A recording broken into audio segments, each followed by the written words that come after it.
lagi sama aku Ferawati di sini ya kan. Yang kemarin request didatengin Kaprodi termuda. Udah, emang ya kalian itu tahu banget mana yang gitu wah. Parah banget emang. Oke guys, aku di sini bareng requestan kalian lagi. Ya ampun kalian itu ya parah. Di sini ada salah satu kalau dibilang termuda ya kayaknya iya sih. Ketua termuda. Oke, say hi dulu Pak Indra, say hi dulu. Halo teman-teman semua, halo. Prodi kedua termuda. Oke, prodi kedua termuda guys. Prodinya, kalau kaprodinya nanti Kaprodi. bisa kenalan juga, oke? Namanya Pak Indra guys. Jadi buat kalian kemarin yang tanya-tanya, kan sebenarnya kita udah pernah webinar itu ya Pak ya. Ya, Dan ternyata itu ada yang tanya, aduh boleh dong itu maksudnya di up ya. Siapakah dia? Kok ternyata dosen-dosennya UTB itu kok deretannya good looking semuanya ya. Oke. Kalian tahu guys, ternyata di sini aku datengin dong Pak Indranya buat kalian guys. Jadi buat secuil informasi ya guys, ternyata Pak Indra itu alumni ITB. Oh my god, S1-nya ITB, S2-nya juga ITB. Kenalan dulu Pak Indra. Say hi dulu nih sama netizen. Halo netizen semua. Apa namanya nih? Sobat apa? GST. Sobat GST. Oke. Ganesha Speak Time. Oke. Iya. Ceritain dong Pak Indra awalnya tuh gimana? Maksudnya kuliah di ITB ya? Ya, Di betul. ITB itu awalnya gimana sih, kayak langsung ambil dulu ambilnya apa sih Pak Indra? Penerbangan. Oh penerbangan juga. Oh Itu namanya aeronautika dan astronautika. Waduh. Oh berarti jadi astronot juga bisa ya Pak ya? Ya tentang luar, roket Oh, dan gitu. sebagainya. Oh, itu belajarnya. space, ya, satelit itu belajar juga. Oke. IPA banget berarti ya Pak ya? Siapa? Oke. IPA banget, aku IPS nggak minder, sorry. Gimana Pak, ceritain dulu Kak, gimana kok bisa suka sama pesawat itu, maksudnya kayak di ITB masuk di pesawat gitu, gimana sih? Kalau menurutku ya Pak ya, itu orang awam tuh pesawat tuh satu, pasti rumit. Tapi kok Pak Indra bisa punya minat masuk di pesawat tuh gimana? Gini dulu saya kan SMA di Malang. Saya Malang dari kecil sampai SMA itu saya di Malang. Terus saat itu waktu mau masuk kuliah bingung kan, wah ini mau ke arah mana gitu. Karena pilihannya waktu itu ya coba kita ke ITB Bandung. Di Bandung ya karena udaranya nggak jauh sama Malang, jadi saya milih yang Bandung gitu, yang agak jauh dikit nggak masalah. Nah terus kenapa kok bisa nyasar ke penerbangan? Sebelum waktu dulu itu saya kepikiran masuk penerbangan di pesawat tuh, ini apa sih mau jadi pilot atau apa? Nah, saya sama sekali nggak kepikiran. Atau lihat posternya itu ada di sekolah, saya nggak, wah ini apa namanya apa sih ini? Tapi akhirnya waktu saya masuk terjun langsung, waktu itu masih di fakultas ya, belum masuk apa namanya masuk ke jurusan, belum masuk tahap tahun pertama bersama, masih di fakultas, belum milih jurusan. Nah, saya tahun kedua baru milih jurusan. Mau jurusan waktu itu ada mesin, penerbangan, atau material. Gitu. Saya pilihan pertamanya penerbangan. Kenapa saya milih ke penerbangan? Soalnya waktu itu emang jarang ada jurusan penerbangan di Indonesia. Waktu itu masih sedikit dan apa namanya di ITB ini ya salah satu dari sedikit itulah. Gitu. Oke. Jadi akhirnya saya milih, ini beda lah, kayaknya ini menarik dan ini kalau lulusannya masih belum banyak yang di daerah penerbangan, akhirnya saya masuk ke penerbangan. Oke. Lainnya ya Pak ya, ini lainnya Pak Indra ya guys. Kalau lulusannya sedikit dia tuh panik. Oh my god, nanti aku mau jadi apa? Lulusannya cuma sedikit. Tapi Pak Indra milih, waduh lulusannya sedikit. Di Indonesia cuma sedikit, pasti pulang kerjanya banyak. Aku baru menyimpulkan itu Pak. Lainnya pasti kan panik ya, kalau lulusannya sedikit gitu. Terus gimana ceritanya Pak Indra ini kok bisa sampai di penerbangannya S1, terus S2-nya juga penerbangan? Penerbangan juga. Terus gimana senyaman itu sampai S2 itu gimana Pak, ceritain? Ini ternyata di penerbangan itu nggak sesempit yang orang pikirkan. Nanti meskipun nanti penerbangan itu kan luas ya. Jadi nggak sesempit yang orang pikirkan, ada yang desain, mulai dari desain pesawat, nanti ada yang mengoperasikan, ada sampai nanti di perawatan dan sebagainya. Ternyata keilmuannya itu luas, nggak cuma bisa diaplikasikan di satu bidang aja, nggak. Misalnya nanti ternyata waktu saya kuliah di penerbangan ada teman saya yang tugas skripsinya itu tentang gigi, pemodelan tulang. Oh Jadi dengan dokter dan sebagainya jadi bisa. Kenapa? Karena keilmuan untuk analisis struktur pesawat bisa diaplikasikan buat analisis struktur tulang, Oh analisis gitu. struktur gigi gitu. Oh, berarti bisa diterapkan di apa aja, Pak? Di mana jadi di semua struktur bisa, mau Oh. diterapkan di analisis struktur apa namanya jembatan atau apa bisa juga gitu.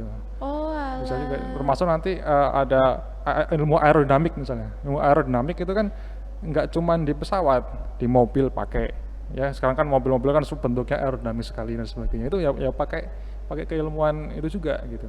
Jadi Oh. aplikasinya luas banget. Ternyata, oh my god, aku kirain Gitu. pesawat itu ya penerbangan tuh juga belajarnya cuman pesawat, Pak, sumpah. Kayak ya kan aku namanya orang awam ya, Pak ya, nggak tahu. Aduh, anak penerbangan tuh belajarnya apa sih gitu. Aku pikir ya cuman pesawat, ternyata belajarnya banyak banget, guys. Dari mulai berarti bisa diterapin di apa aja dong, Pak? Di kapal gitu mungkin juga bisa. Bisa. Oh, Di berarti kayak kapal. dasar ilmunya gitu sama gitu ya. Dasar ilmunya, basic ilmunya sama, cuma nanti ada lebih khusus untuk di pesawat gitu. Oh, gitu. Ya, semuanya sama, mau analisis struktur apa aja ya bisa aja gitu. Keilmuannya sama semua. Oke. Dengan mesin, dengan apa keilmuannya ya sama gitu. Oh, aku baru tahu. Baru nggak emang akunya yang baru tahu atau emang kayaknya sih emang baru aku aja sih ya, guys. Dulu saya juga nggak ngerti, dulu saya waktu awal masuk nggak ngerti saya. Oh, sama aja ya, Iya. Pak ya. Jadi kan saya ngerti waktu tapi ini kayaknya menarik deh, cuma ada satu. Saya pikir wah ini cuma satu-satunya nih di Indonesia. Ya udah saya masuk aja gitu. Oke, Ternyata modal- dalamnya wah luas sekali aplikasinya gitu. Model Wah, menarik gitu. langsung ditelusuri gitu ya, Pak ya. Coba Oke. aja gitu. Aku kalau kayak gitu kayaknya nggak berani deh, Pak. Emang kalau dulu SMA itu emang suka pesawat atau Nggak. nggak biasa aja gitu? Enggak, belum kepikiran pesawat itu belum. Oh, emang langsung ya udah ini mau nyoba. Oh, ini kayaknya menarik dicoba gitu. Emang ya anak laki-laki harus kayak gitu, guys. Berani terjang apa aja. Aku sampai kaget loh, Pak. Terus habis itu ceritain dong, Pak. Kan S1, S2-nya di penerbangan. Itu magangnya di mana? Maksudnya apa ya, kerjanya di penerbangan juga atau mungkin kayak ceritanya kemarin Pak Kamim itu ya, agama terus jadi kayak di ahli komputer gitu. Kalau Pak Indra sendiri tuh gimana? Saya dulu kalau kerja prakteknya memang di GMF saya dulu. Waktu itu Di apa? Garuda Maintenance Facility. Oh, di Garuda Indonesia itu. Maintenance-nya, ya, tapi saya di Oh. bidangnya saya di struktur. Di airframe-nya saya strukturnya, waktu itu saya makanya di daerah engineering structure-nya gitu, di GMF, di maintenance-nya. Jadi saya ya apa namanya waktu itu saya ngelihat ya pesawat tuh ada yang buat namanya damage chart, yaitu di satu pesawat tuh dilatih kita muterin pesawat. Mana sih struktur yang ada apa namanya dekok-dekoknya itu, mana kan nggak boleh kan pesawat itu ada dekok itu misalnya udah den itu namanya den apa namanya ya dekok lah apa itu namanya itu penyok Oh, nah penyok. penyok kalau sini kan mobil penyok pakai itu apa namanya ketok magic gitu nah gitu kalau di pesawat beda, itu ada apa namanya ada metode-metode sendiri buat repairnya seperti apa, maintenance seperti apa itu ya, dan orang-orangnya juga harus yang apa namanya tersertifikasi ya, yang apa namanya yang punya license dan sebagainya, yang nggak bisa sembarangan orang yang bisa mengerjakan itu. Nah itu menarik sekali di situ. Jadi kalau misalnya di mobil itu kan, Pak, kan ada yang penyok gitu, dikasih air panas kadang-kadang udah timbul lagi. Tapi kalau pesawat apa bisa, Pak, digituin? Kalau pesawat nanti ada kriteria, semua ada kriteria. Kalau misalnya penyoknya itu sekian lebarnya dan sebagainya, kalau misalnya ada retak dan sebagainya itu gimana caranya. Kadang itu ada yang dibolongin kemudian ditambahin lagi di doubler di apa dia, itu ada metodenya. Jadi nggak bisa pesawat itu diartikan kayak mobil gitu, nggak bisa Nggak ya, bisa Pak, ya? sembarangan habis itu apa ada asnya atau apa dikotok-kotok bawah nggak bisa. Oke, Nggak bisa sembarangan, udah ada Terus, metodenya semua. kalau cerita lagi Pak Indra itu dulu sebelum di UTP Surakarta itu katanya kerja di PT Raya. Ya, jadi saya waktu itu setelah S1, kemudian saya lanjut ke S2, setelah itu saya kerjanya di RAI, lagi-lagi di bidang struktur juga. Saya waktu Raya itu apa sih, Pak, kalau boleh tahu? Nah, itu yang sekarang ngembangkan pesawat R80. Oh. Ya itu dulu itu almarhum Profesor Habibie ya, B.J. Habibie itu kan mengembangkan R80. Nah, saya bergabung di situ. Bagian struktur juga.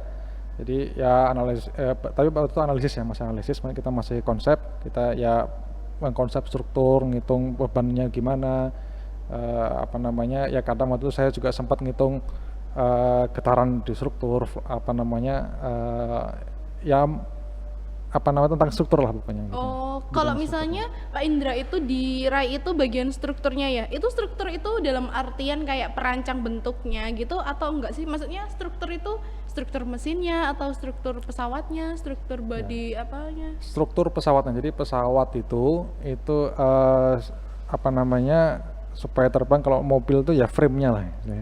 Kulit apa namanya kulitnya, kulit pesawatnya. Jadi kulitnya itu kira-kira seberapa tebel, perlu berapa apa namanya tulangan-tulangan lah. Kalau misalnya itu namanya frame-frame-nya itu butuh berapa banyak. Habis struktur kulitnya itu mau apa, mau tebel, mau tipis, tipis dikasih apa namanya penyangga, ada apanya. Nah itu kita yang menentukan di situ. Oh, berarti bisa dikatakan bagian kayak arsitekturnya Gitu. pesawat gitu ya? Ya. Oh, itu kalau arsitektur pesawat itu lebih mudah dipahami aku, Pak. Ya. Kalau bagian struktur, aduh ya Allah, itu bagian Ya. apanya? Arsitekturnya pesawat Oh, gitu. bagian Jadi, strukturnya. Oh, bagian Jadi, kayak gambar-gambar bagian-bagiannya gitu. ya, jadi di pesawat itu ada beberapa bidang, ada arsitektur struktur pesawat, ada arsitektur sistem pesawatnya juga. Oh. Sistemnya pun dirancangnya ada apa aja gitu. Itu arsitekturnya seperti apa? Nah, itu juga dirancang juga. Yang Ada bagian ada yang sendiri. mesinnya sendiri, terus Mesinnya bagian body-body pesawatnya itu sendiri juga Ya, gitu. Oh, ada juga alah. nanti apa namanya ngontrol, buat ngontrol gerakan pesawat. Nah, itu sistemnya kayak gimana, kemudian navigasi atau komunikasi seperti apa, distribusi listriknya kayak gimana di pesawat. Itu ada arsitekturnya sendiri, ada orang-orangnya sendiri. Oh gitu guys, jadi buat kalian ya sama-sama belajar. Kalian nggak boleh ngejudge aku ya guys ya. Di sini aku kayak iya gitu padahal aslinya mikir. Pokoknya kalian tuh harus kayak semangat gitu ya guys, dengerin ya. Bener-bener ini ilmu baru, jadi harus didengerin gitu sama orang ahlinya langsung loh guys. Ini bakal nggak rugi bener-bener transfernya tuh dapat banget ya guys. Kita lanjut lagi.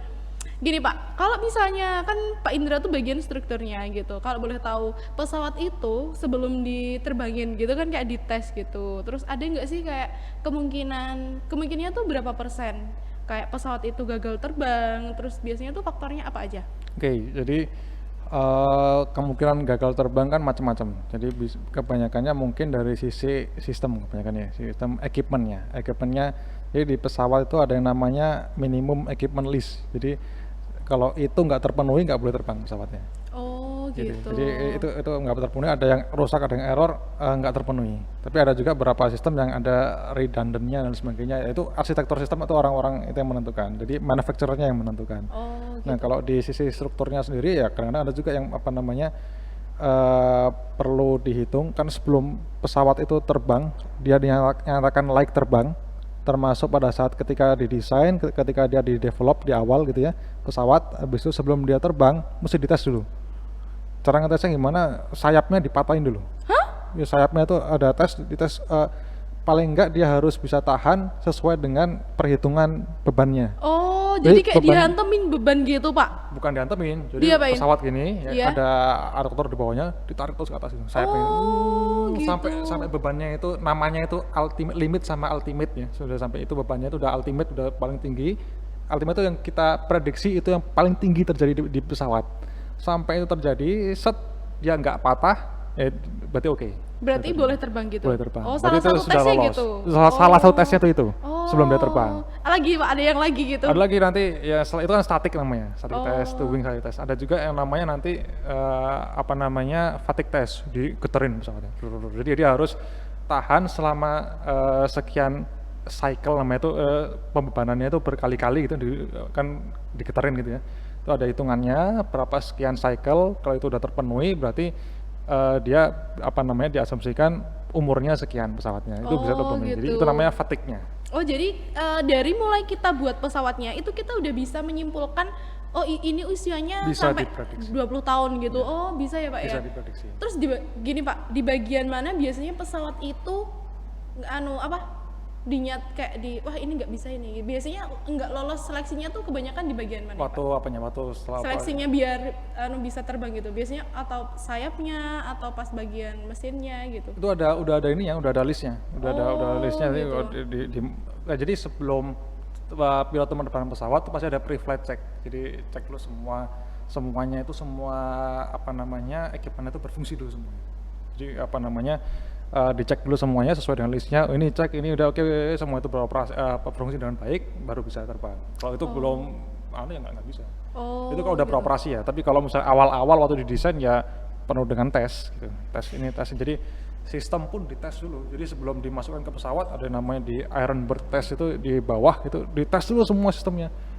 Bisa berfungsi dengan baik semuanya dan sebagainya. Kalau misalnya udah oke, ya bisa dinaikkan.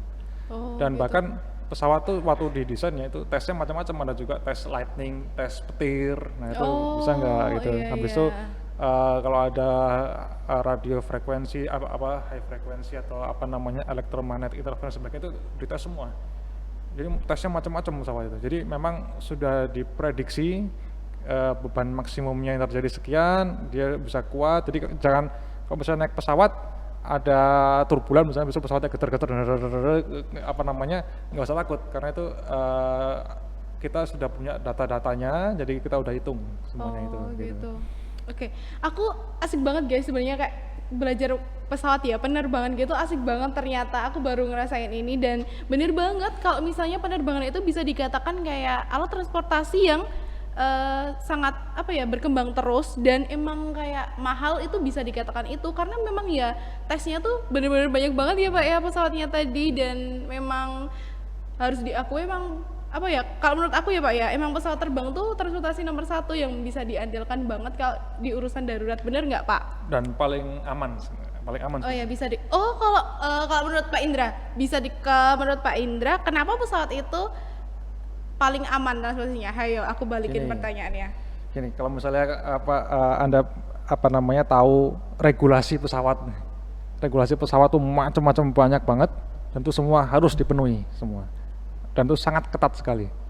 Jadi kalau misalnya nggak ada di transportasi lain mau buat motor mau buat mobil regulasi seketat pesawat dan itu semua harus mulai dari mendesain pesawat, mulai dari yang mengoperasikan pesawat, maintenance pesawat, orang-orang yang maintenance pesawat, macam-macam semua itu ada regulasinya. Oh, Ada gitu. regulasi sangat ketat sekali dan itu selalu diawasi dan ini oleh pemerintah ini dalam hal ini ya DKPPU, Direktorat Kelayudaraan dan Pengoperasian Pesawat Udara. Nah, itu yang berwenang untuk mensertifikasi pesawat, mensertifikasi orang-orang yang merawat pesawat, mensertifikasi lembaga training pun itu kita sekarang sedang apa namanya mengajukan apa namanya mempersiapkan untuk bisa dapat sertifikasi AMTO pun itu ada regulasinya gitu. Oh. Semua itu udah ada regulasinya dan itu harus dipenuhi sesuai dengan yang kita mau apply itu apa. Itu karena itu sangat ketat sekali. Memang dikatakan 100% nggak akan error, nggak mungkin. Tapi dengan ada regulasi seketat itu, dengan ada berbagai mitigasi atau perencanaan yang kita lakukan, paling nggak meminimalkan error atau kesalahan-kesalahan. Gitu. Gitu. Jadi errornya atau kemungkinan kegagalannya itu kita minimalkan sekecil mungkin. Itu kenapa bisa dikatakan ini salah satu transportasi yang paling aman. Memang kalau aman sekali nggak mungkin lah itu 100% aman nggak mungkin. Pasti ya kita minimalkan lah resikonya kegagalan. Oke, Gitu. kalau misalnya kayak ibaratnya tuh kayak di ranking gitu ya Pak ya. Ya. Di ranking dari semua alat transportasi pesawat masih nomor 1 gitu. Iya Pak ya. Dari segi amannya gitu. Oh, dari segi amannya. Kecelakaan dan sebagainya itu kan itu. Tapi memang sekali kecelakaan ya fatal gitu. Iya, sekali kecelakaan ya mohon maaf Pak Ya, itu. itu memang ya nggak diinginkan. Oleh karena itu makanya sangat ketat sekali untuk menghindari itu gitu. Terus kenapa sih Pak kan kemarin itu habis ada kecelakaan pesawat yang kemarin itu pas awal tahun itu kenapa yang dicari itu black box-nya? Maksudnya kok kan apa ya banyak banget yang beritanya tuh belum ditemukan black box-nya terus apanya gitu. Terus yang aku langsung kayak celing gitu tuh kenapa kok black box-nya yang dicari kenapa nggak lainnya gitu? Kenapa Pak? Ya soalnya di black box itu tuh ada namanya FDR, ya, Flight Data Recorder, dan CVR, ya, Cockpit Voice Recorder. Jadi percakapan pilot terekam, data-data penerbangan semua terekam di situ. Jadi pesawat itu terekam, misalnya dia ketinggian berapa, habis itu posisinya dia lagi nukik atau mau lagi belok, kalau lagi apa itu terekam semua. Itu data-data semua terekam semua, throttle apa gasnya pesawat itu seberapa dan sebagainya itu terekam semua. Gitu. Jadi untuk melihat riwayat penerbangan sepanjang itu ya dari black box itu. Jadi kita lihat ini kayak gimana sih kayak terbangnya seperti apa sebenarnya, dan itu semua terekam di black box termasuk suara pilot yang ada di kokpit itu terekam semua di black box. Jadi oleh karena itu KNKT itu yang nyarinya itu ya black box itu. Oh Gitu. gitu ya. Oh jadi anu Pak, kalau misalnya pilot sama co-pilot itu kalau terbang itu suaranya direkam? Direkam. Oh jadi nggak boleh seenaknya gitu Nggak ya? bisa. Waduh nggak bisa gibah ini berarti. Wah aku kirain nggak direkam. Oh ternyata direkam ya? Direkam, direkam. Wah lo baru tahu aku. Oh makanya kayak jaim-jaim gitu pilotnya ternyata direkam. Oke nih, lanjut lagi nih Pak Indra. Kalau misalnya pesawat tuh mau buat terbang ya, itu kan mesti ada kayak perawatannya. Terus ada kayak, mesti kan pesawat itu kan habis terbang mesti dicek lagi ya. Kan kayak, walaupun barang itu baru, kalau habis dipakai pasti kayak ada sakitnya lah pasti kan ya Pasti, gitu. Terus ya. kalau dari pesawat sendiri itu biar bisa terbang itu urut-urutannya itu gimana sih Pak? Oke, life cycle pesawatnya. Jadi ya pesawat tuh awalnya pasti yang namanya itu ya didesain, habis itu dari desain, tes dan sebagainya. Kalau misalnya udah lulus, dapat sertifikat type design itu misalnya itu. Nah itu setelah itu tersertifikasi, baru boleh pesawat itu dioperasikan dan sebagainya. Itu berarti udah layak terbang gitu. Nah kemudian dioperasikan, masuk ke fase berikutnya pengoperasian. Nah pengoperasian pesawat itu juga nanti ya ini orang-orang yang berbeda tiap fase ini. Ada orang yang mendesain tuh ya orangnya ya kebanyakan yang engineer yang ngitung yang apa gitu, yang itu yang mengoperasikan ya kebanyakan dari sisi yang airline-nya. Paling dari sisi dari airline kan ada orang yang menentukan rute-rutenya, ada orang yang merencanakan bisnisnya, ada orang yang merencanakan nanti untuk bagian tiketing, bagian nanti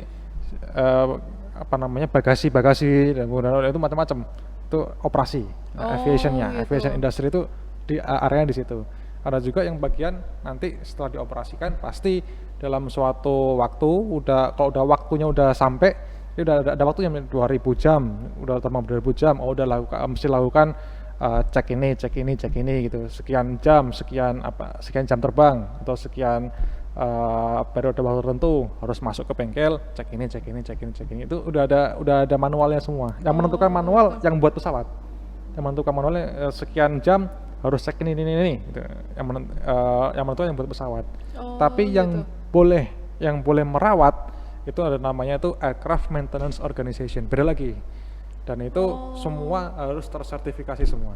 Dan Aircraft Maintenance Organization itu harus punya Aircraft Maintenance Engineer-nya. Itu tersertifikasi juga, orangnya juga tersertifikasi, nggak bisa sembarangan. Oh jadi kayak itu tadi yang apa Pak? Yang ngerawat pesawatnya itu tadi harus kayak lulusan teknik pemeliharaan pesawat gitu ya? Punya license, punya lisensi, harus punya gitu. lisensi. Nah kebanyakan memang lulusan dari teknologi pemeliharaan pesawat yang udah tersertifikasi AMTO, nah itu nanti bisa mengajukan lisensi ke yang mengeluarkan lagi-lagi DKBPU. Oh gitu. Semua itu wilayahnya DKBPU semua ini. Mulai dari kita buat pesawat, habis itu operasi sampai maintenance, itu semua ada di DKBPU yang lembaga pemerintah yang berwenang untuk mensertifikasi semuanya itu. Oh gitu. Jadi tapi buat lulusan UTP Surakarta sendiri kan ini ada prodi baru namanya Teknik Pemeliharaan Pesawat Terbang. Itu kalau bahasa gaulnya itu ada Aircraft Engineering. Nah, buat kalian itu yang mau gabung bareng kita boleh banget guys. Soalnya kalau lulusan di Teknik Pemeliharaan Pesawat sendiri itu ada apanya Pak yang istimewa Pak Indra, boleh biar semuanya tahu kalau lulusan UTP Surakarta di prodi TPP itu ada sesuatu yang berbeda gitu. Oke, jadi ini kan di UTP sekarang kita bicarakan di UTP-nya ya sekarang ya. Di UTP-nya. Nah, UTP-nya itu sekarang di mananya sih di antara ekosistem Dirgantara yang besar ini ya. Semuanya ini ada macam-macam tadi kan. ya. Nah, ada di mananya sih. Nah, jadi UTP sekarang belum mengambil porsi di bagian yang desain development-nya enggak. Jadi lebih ke ngambil porsinya di bagian maintenance-nya sekarang. Maintenance dan kedepannya nanti mau mengarah ke bagian aviation-nya, tadi yang operasi tadi itu. Ya, itu. Nah, bagian apanya? Karena kita universitas, bagian trainingnya. Men-training orang-orang supaya bisa mendapatkan sertifikat atau license dan layak untuk bisa melakukan pekerjaan sebagai misalnya perawatan, sebagai misalnya bagian cargo handlingnya, bagian customer service-nya, bagian apanya. Nah itu layaknya supaya bisa melakukan itu. Nah itu peran UTP di sini. Nah tapi untuk saat ini yang sekarang sudah jalan itu di prodinya itu yang D3 perawatan pesawat.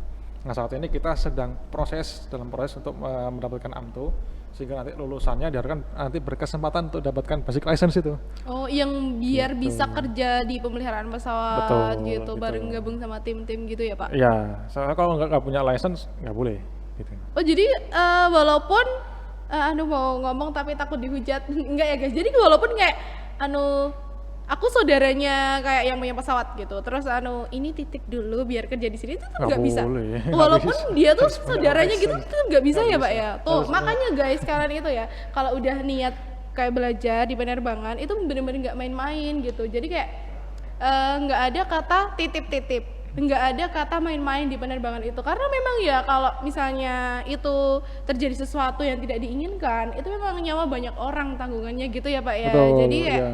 nggak bisa main-main kayak gitu guys. Jadi yang minat di pesawat langsung aja di penerbangan langsung aja di UTB Surakarta gabung sama kita. Ada Pak Indra ini terpercaya nih, bisa tanya apa aja guys yang belum ditanyain hari ini, boleh banget di kolom komentar ditulis pertanyaannya. Nanti terus kalau ada lain waktu kita kapan-kapan live IG bareng gitu ya Pak ya. Oke, gitu. boleh, Terus silakan. mau apa ya?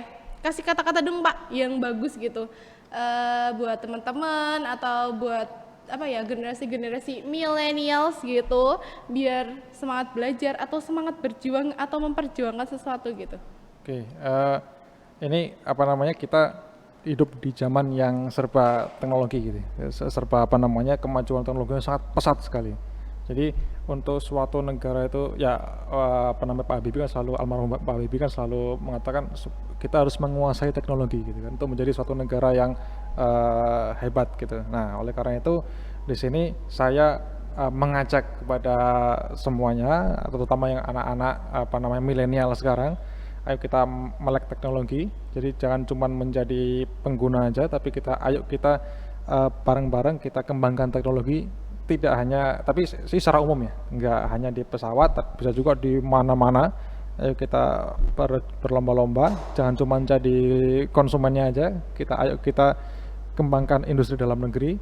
Kita melalui apa namanya penguasaan teknologi kalau dalam hal ini ya di Dirgantara gitu ya. Kita apa namanya kita belajar bareng, kita jadi ahli, harus jadi ahli, nggak bisa sembarangan coba-coba begitu. Habis itu sebaiknya enggak, karena kalau misalnya di dunia Dirgantara semua itu harus ahli gitu di situ. Jadi harapannya ayo semua kita jangan cuma dia meskipun sekarang pandemi ya, jangan cuma dengan pandemi gini jadi apa golar-golar di rumah jangan seperti itu. Kita harus terus bisa berkembang, tetap semangat, tetap apa namanya mengembangkan teknologi, belajar yang rajin. Dari belajar itu ayo kita lakukan, harus mulai melakukan sesuatu. Jangan diam aja. Gimana guys, udah tertampar belum? Iya, harusnya udah ya. Tuh, tadi Pak Indra bilang apa? Walaupun COVID kayak gini, nggak boleh males-malesan, harus semangat, harus produktif guys. Terutama buat generasi-generasi millennials kayak aku kayak gini ya guys, itu harus produktif, itu yang pertama. Pokoknya kalian tuh jangan terbiasa males-malesan. Soalnya kalau terbiasa, duh, susah nanti kalau udah terbiasa dengan hal-hal yang buruk gitu ya Pak ya, bener kan Pak gitu. Terus yang kedua itu kita diajak apa? Pesan dari Pak Indra tadi ya, bukan aku yang ngomong ya, itu kita harus melek teknologi guys gitu. Sekarang ya kalau generasi milenial saat ini itu benar-benar harus melek teknologi guys. Karena apa? Karena ya you know lah guys ya kan, sekarang itu apa sih yang nggak pakai Android, yang nggak pakai HP, yang nggak pakai apa gitu, yang nggak pakai teknologi itu apa sih sekarang ya kan. Jadi kayak kita tuh harus ayo bareng-bareng gitu, jangan terbiasa menggunakan sesuatu, tapi ayo kita belajar membuat sesuatu gitu ya Pak ya, bener kan? Gitu. Mungkin ada lagi guys yang mau ditanyain apa gitu. Tadi durasinya udah berapa ya Pak? Ya ampun nggak terasa ya, aduh nggak cek lagi. Oke, buat kalian ya guys untuk mau request guest star siapa aja boleh banget tulis di kolom komentar, mungkin kritik saran boleh banget, ataupun tanya tentang prodi baru kita, prodi termuda kedua ya Pak ya? Termuda kedua. Iya, termuda kedua itu di UTB Surakarta, itu ada teknik pemeliharaan pesawat terbang, itu D3 atau D4 Pak? D3. D3, berarti D3 tuh AMD gitu ya nanti? AMD. Oke, berarti AMD itu kan, terus boleh banget tanya apa aja guys gitu, tapi you know kan, ini adalah Kaprodinya, iya Pak Indra ini adalah Kaprodinya Teknik Pemeliharaan Pesawat Terbang. Aku lupa banget ngomong sama kalian tadi. Oke, ini adalah Kaprodinya guys. Jadi udah tahu ya kayak gimana. Terus kalau pengen tahu lagi dosen-dosennya kayak gimana, terus pengen tahu nanti belajarnya apa aja, tidak bisa aku ungkapkan di sini, tidak bisa. Harus gabung dulu biar nanti kejutan gitu ya Pak ya. Belajarnya apa-apa. Tapi kalau boleh tahu nih Pak sedikit, kalau di penerbangannya Teknik Pemeliharaan Pesawatnya UTP Surakarta, itu belajarnya apa aja sih Pak? Macam-macam. Tadi nanti mulai dari yang basic teknologi mekanik sama cara ngebuput, dari skill ya. Karena ini D3, utamanya itu di skillnya. Oh, jadi kayak praktek terus gitu ya, keterampilan, ya praktikumnya lebih dominan, 60 gitu. sekian persen tuh praktikum lah isinya itu. Nah nanti mulai dari basic, dari pengoperasian mesin puput, ngelas, apa namanya benchwork dan sebagainya, ngebor dan sebagainya itu belajar, sampai ke meretelin engine-nya pesawat nanti akan belajar juga. Oke. Jadi udah tahu ya guys ya, nanti kalau di UTP Surakarta di bagian teknik pemeliharaan pesawat tuh kurang lebih belajarnya kayak gitu. Ya nggak bisa diabangin semua dong, nanti kalian nggak pas masuk udah tahu dulu, udah pernah diceritain, nanti aku jadi masalah lagi ya kan. Harus gabung, pokoknya tuh kuncinya satu, gabung di UTP Surakarta di Prodi Teknik Pemeliharaan Pesawat Terbang. Pesawat terbang ya Pak ya? Pesawat Masa Pak Indra ditanyain pesawat terbang kok agak ragu-ragu? Namanya TPP, Teknologi Pemeliharaan Pesawat. Udah. Pesawat gitu. Oh berarti, iya udah sih, nggak usah aku tanyain lagi, nanti ribut. Pesawat terbang atau pesawat tempur Pak? Pesawat apa aja? Pesawat udara. Jadi. Pesawat udara. Tapi ini kita fixed wing dulu. Fixed wing itu apa?